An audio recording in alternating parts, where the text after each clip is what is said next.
Prime Minister of Malaysia, the Prime Minister of the Kingdom of Thailand, the Prime Minister of the Kingdom of Cambodia, and the President of the United States of America.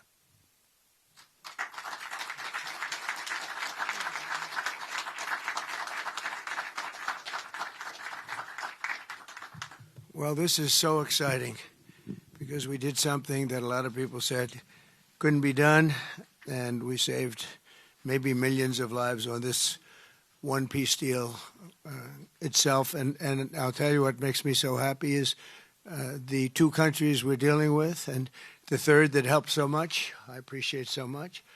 Maybe it couldn't have been done without you, but they really like each other.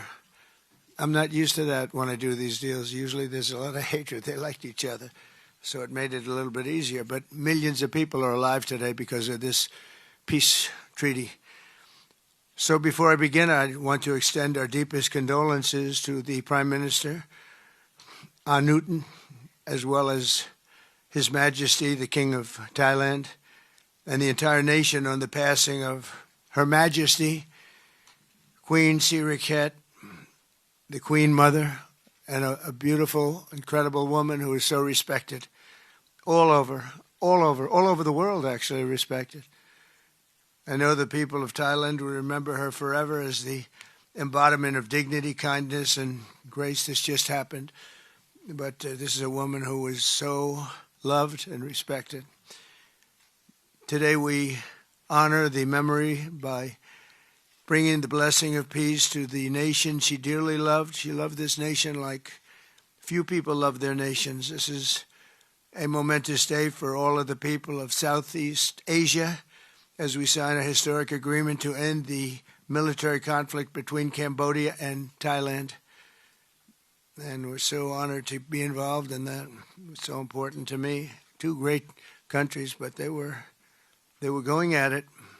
I want to congratulate the two courageous leaders, and that's what they are. They were courageous, who are taking this monumental step. Prime Minister Hun Manet and Prime Minister Newton.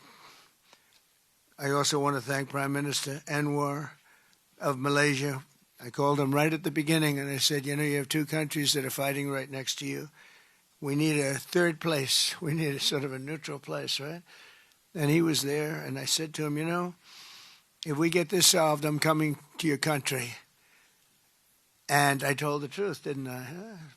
A lot of times they say that, and that's the last you ever see. But I felt I had an obligation to come because you were so great, and the two men alongside of you are so great. Historic figures now, really historic figures. So I felt it was an obligation I had. I told it to you. That was about a year ago. And all of this has taken place. It's been so beautiful to see. It had started, and there was a lot of killing. And then when we got it stopped very quickly in this case. Some we did in 32 years. It took 32 years to get them stopped. They were fighting for a long time. This was very nasty, but it was stopped very quickly before it started. And the two leaders have great respect for each other. But the Prime Minister played a very important role in helping convene the two sides for discussions here in Kuala Lumpur. Earlier this year, an armed clash broke out along the border of these two countries, really ancient countries by most standards. They've been a long time, tremendous cultures, resulting in numerous deaths and thousands and thousands of people displaced from their homes. It was starting. Because of America's strong commitment to stability and peace in this region and every region where we can do it, my administration immediately began working to prevent the conflict from escalating. I held phone calls with both leaders. I was actually at Turnberry in Scotland when I did this. And we had a lot of phone calls, the three of us and then the four of us. We had a lot of phone calls. It was a beautiful day. I remember how beautiful it was. Turnberry is a great place, but I said, this is much more important than playing around the golf. So we sat there all day long making phone calls, and it was amazing the way it came together very quickly. I mean, really very quickly. You caused me very good entertainment. I could have had a lot of fun, but this is much more fun for me than anything having to do with almost anything, because you're saving people and you're saving countries. But ask them to choose the path of prosperity and peace over needless bloodshed and war. At the end of July, after extremely productive discussions, we reached a ceasefire agreement. And now these gentlemen, and they really are gentlemen, high-quality people, both went to college in the United States, and now these gentlemen are about to sign what we're calling the Kuala Lumpur Peace Accords. Good name. Both countries are agreeing to cease all hostilities and work to build good neighborly relationships, which have already started. 18 Cambodian prisoners of war will be released, and under this agreement, observers from ASEAN countries, including Malaysia, will be deployed to make sure that the peace prevails and endures. I have no doubt that it will. We have another situation like that right now in the Middle East, and Gaza. You might have read a little bit about Gaza, and that's another one we're very proud of. But we have a lot of people watching that. A lot of people. I think this is a much different kind of a thing. The two countries are getting along really well. Today, alongside this peace treaty, we also are signing a major trade deal with Cambodia and a very important critical minerals agreement with Thailand. The United States will have a robust commerce and cooperation transactions, lots of them, with both nations as long as they live in peace. And I really feel that when we make deals, we see two countries that we do a lot of business with. We do a lot of business with both of them. We have to use that business to make sure they don't get into wars. But this is going to be a very long peace. So as you know, this is one of 8 wars that my administration has ended in just 8 months. We're averaging one a month. There is only one left, although I heard that Pakistan and Afghanistan have started up, but I'll get that solved very quickly. I know them both, and the Pakistan, the Field Marshal and the Prime Minister are great people, and I have no doubt we're going to get that done quickly. That one started up a few days ago. And I just feel it's something I can do. I do it nicely. I don't need to do it, I guess, but if I can take time and save millions of lives, that's really a great thing. I can't think of anything better to do. But the 8 wars that my administration has ended in just 8 months, there's never been anything like that. Never. There never will be either. I can't think of any president that ever solved one war. I don't think anybody. They start wars, they don't solve them. So nothing like this has been done in history, and it's an honor to be involved. On behalf of the United States, I'm proud to help settle this conflict and really develop good friendships, including people that work with each team. Look at these very distinguished people, except for my people. My people are much less distinguished, but they're very good. But look, my people understand the joke. But look at these very distinguished people, and I've gotten to know them. I want to thank Marco Rubio for being here. He was great. You always help. He's born for this job. He really was. He was born for this job. Secretary of State Jameson, thank you very much for all you did on helping too. He's the foremost expert on trade, and we're going to be doing another couple of stops where we'll be talking about no war, just pure trade. We'll be talking to President Xi in a day. We'll be stopping at Japan. We'll be stopping at South Korea. And we'll be doing some other things, but they're more related to trade. But on behalf of the United States, I'm proud to help settle this conflict and forge a future for the region where proud independent nations can prosper and thrive, safety, security, and peace. It's an amazing thing that's happened to the United States because a year and a half ago, we were a dead country. We were actually a dead country, and now we're the hottest country anywhere in the world. And when I called you, we were in the process of becoming hot. It's actually quite a while right now, but we were sort of on our way. And we had won the election big in a massive amount. And so I was respected when I called you, and it was a little bit easier. I think it's easier when you respect somebody than if you don't respect somebody. If you don't respect somebody, it never happens. But I won't forget that day because it was one of the first wars that I got involved in. And I love doing it. It's like I shouldn't say it's a hobby because it's so much more serious than a hobby, but it's something that I'm good at, and it's something I love to do. The United Nations should be doing this, but they don't do it. They don't do it. They turned off my teleprompter when I made a speech. I had to make a speech without a teleprompter. They're good at that. The escalator wasn't working too well. It came to a complete halt. But, the United Nations has such great potential. I wish they could do it. They didn't get involved with us at all. We just did the deal and reported the deal, and everybody was sort of amazed that we got it done so quickly and so nicely. But now I'd like to ask Prime Minister Anwar to say a few words, and then we'll hear from Prime Minister Hun Manet and Prime Minister Newton. And these are, I just have to say it for a last time, these are incredible men. The way they came together, the way they worked so hard, and we worked long hours. It was not long days because the days were few in number, but the hours were very long and very intense. There was a lot of intensity going on because there was a lot of shooting happening while we were talking. That brings it to a new level. And the three men sitting there should really be credited with having done just an incredible job for humanity. Thank you all very much. It's an honor to have worked with you. Appreciate it. Please.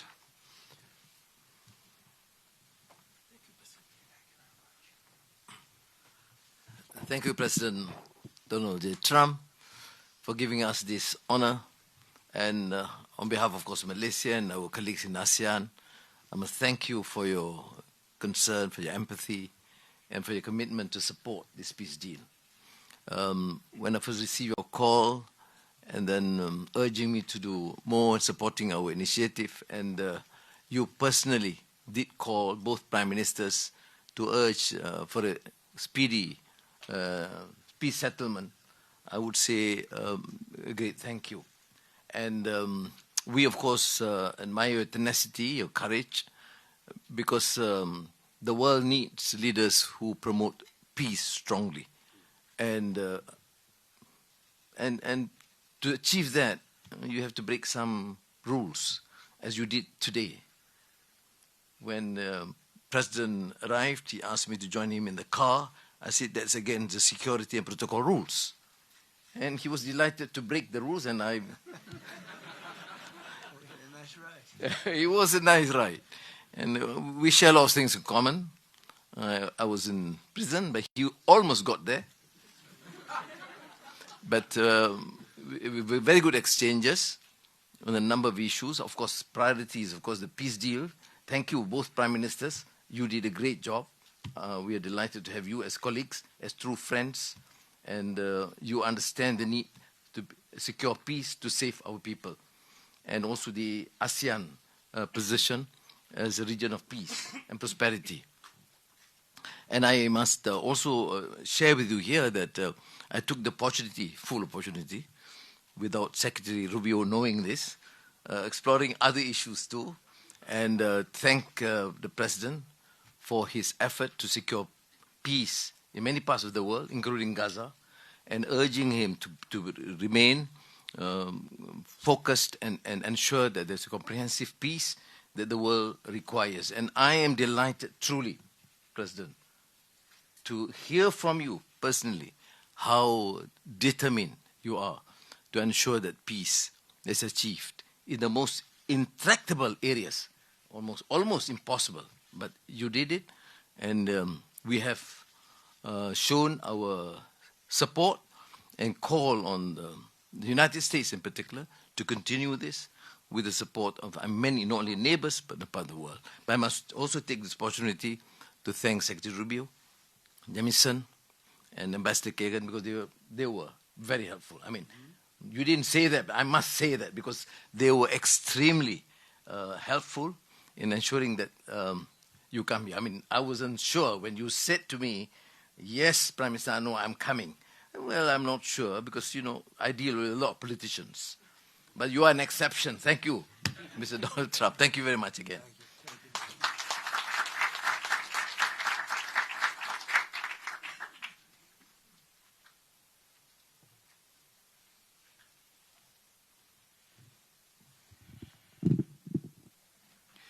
President Donald Trump, Prime Minister Anwar Ibrahim, Prime Minister Anutin Chanvirakul, Excellencies, ladies and gentlemen.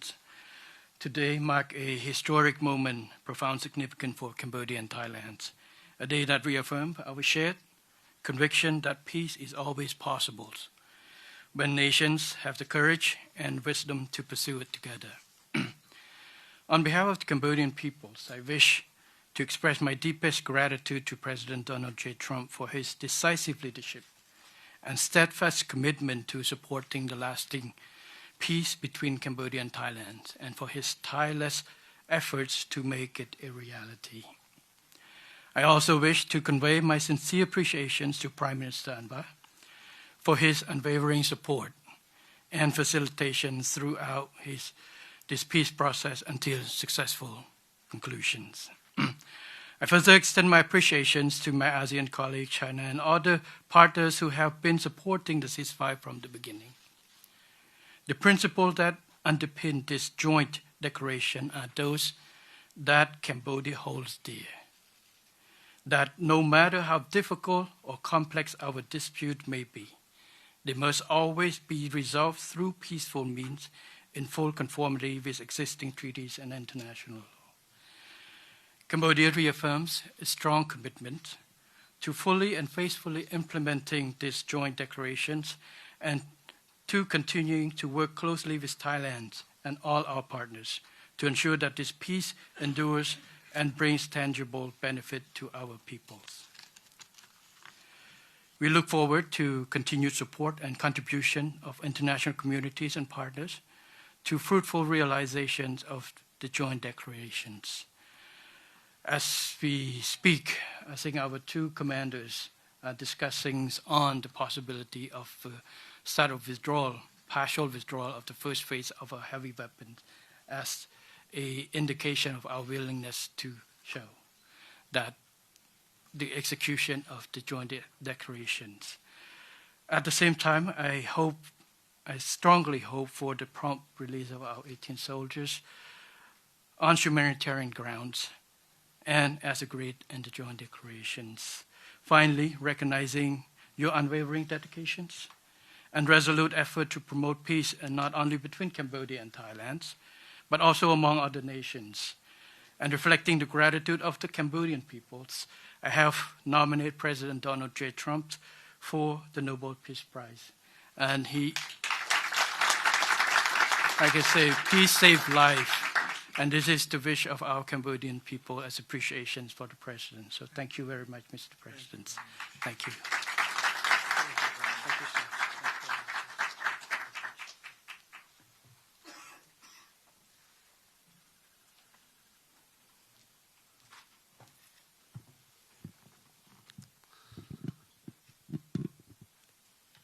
President Trump,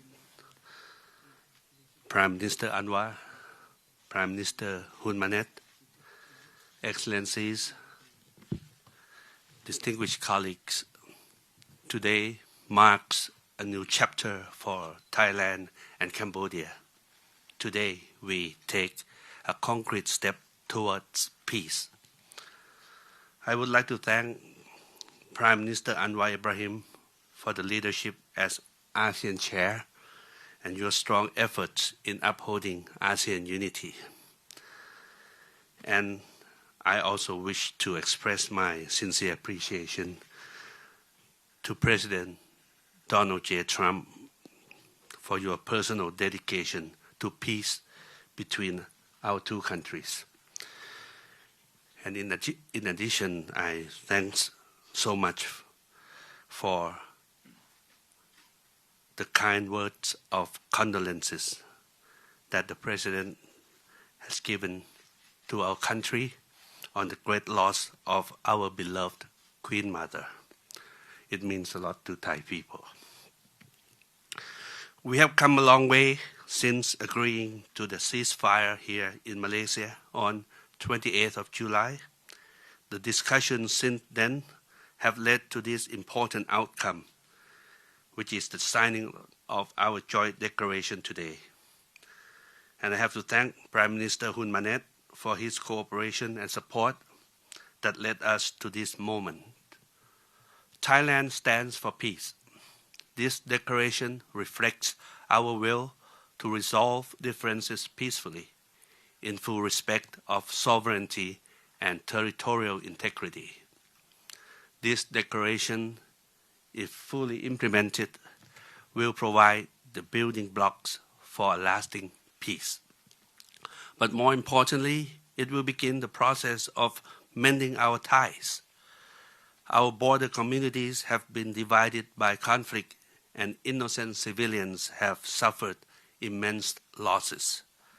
This declaration places a firm responsibility on our two parties to act.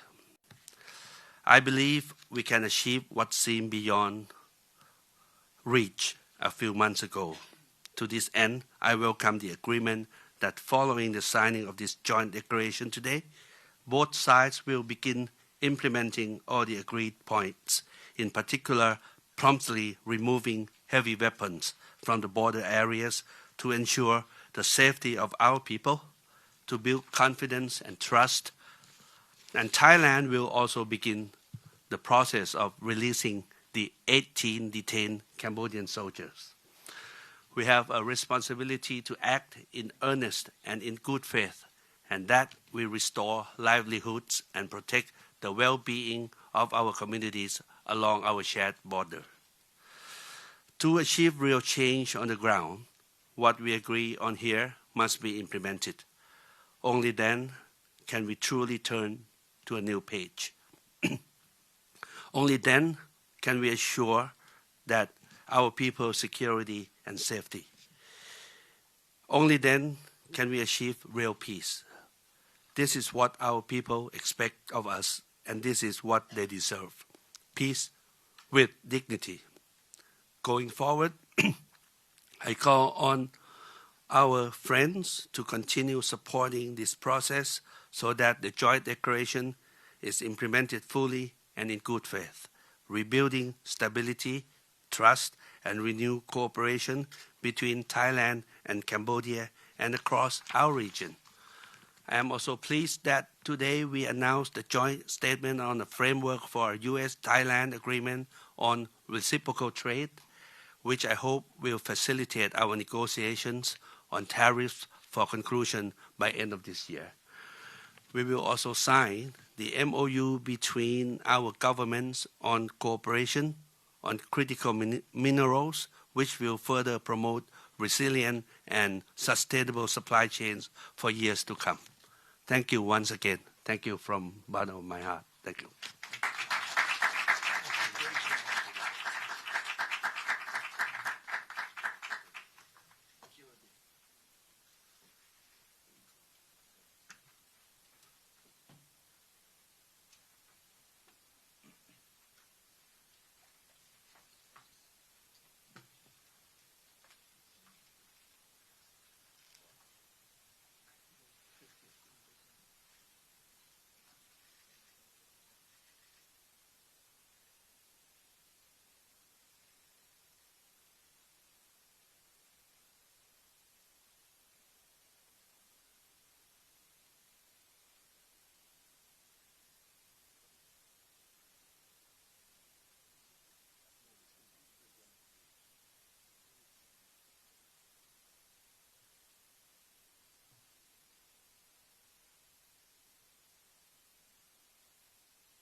Thank you very much, everybody. We have additional Tremendous agreements, day. Mr. President. Yes. We have the Cambodian trade deal and we have the critical minerals agreement to sign. We're going to sign that. We're More signing our trade agreements. deal. I thought we could forget about this deal.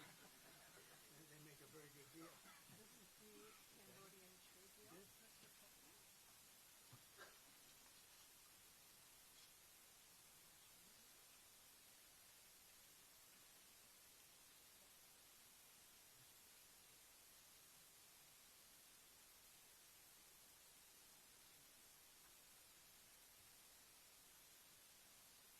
And this is a great deal for both countries. This is very good.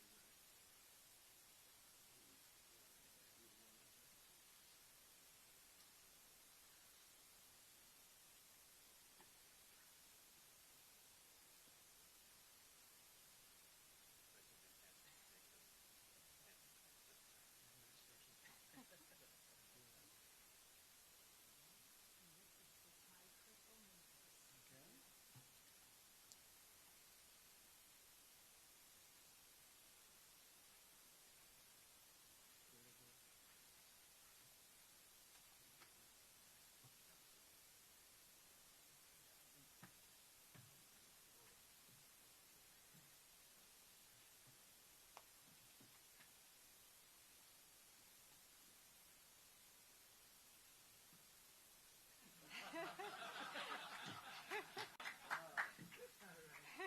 That's a good move. What do we have here now?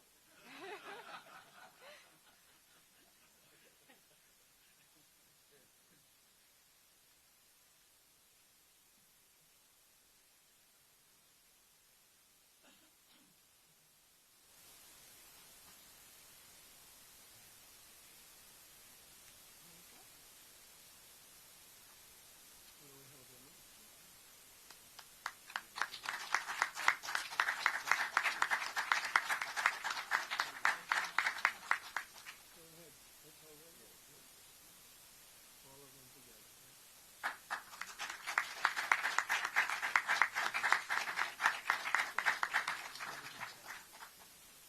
I'm just witness.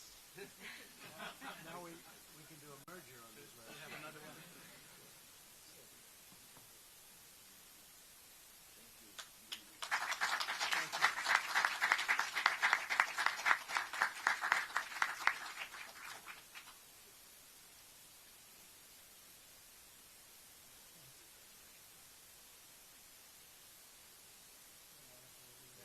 I'll collect.